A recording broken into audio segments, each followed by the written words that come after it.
안녕하세요. 오늘은 마태복음 7장 13절부터 14절 말씀을 묵상해 보겠습니다.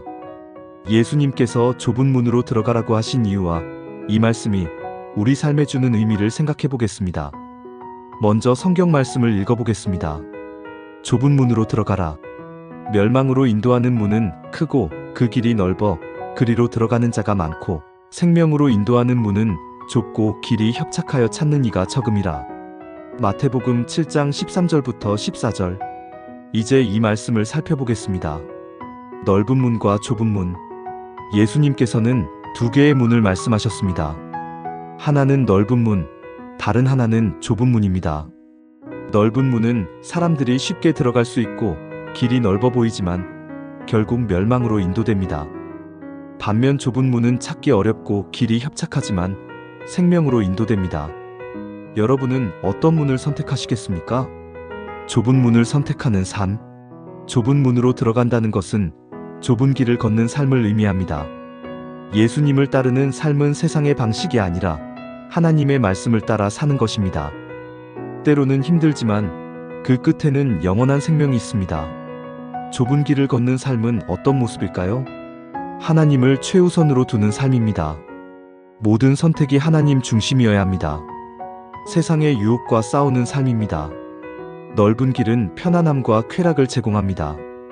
하지만 우리는 하나님의 가치를 따라야 합니다. 인내와 희생이 필요한 삶입니다.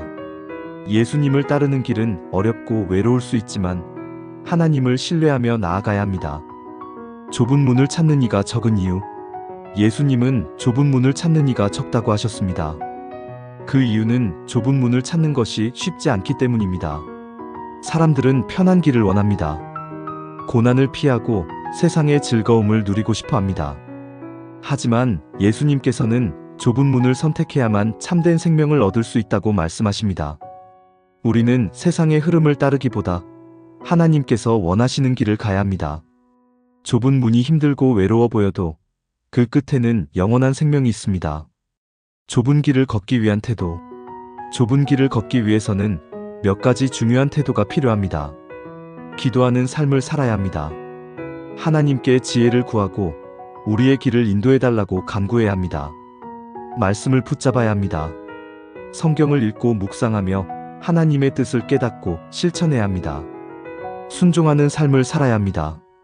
때로는 우리의 뜻과 다를지라도 하나님의 뜻에 순종하는 것이 좁은 길을 걷는 방법입니다. 믿음의 공동체와 함께 걸어가야 합니다. 혼자 좁은 길을 걷는 것은 힘듭니다. 믿음의 친구들과 서로 격려하며 나아가야 합니다.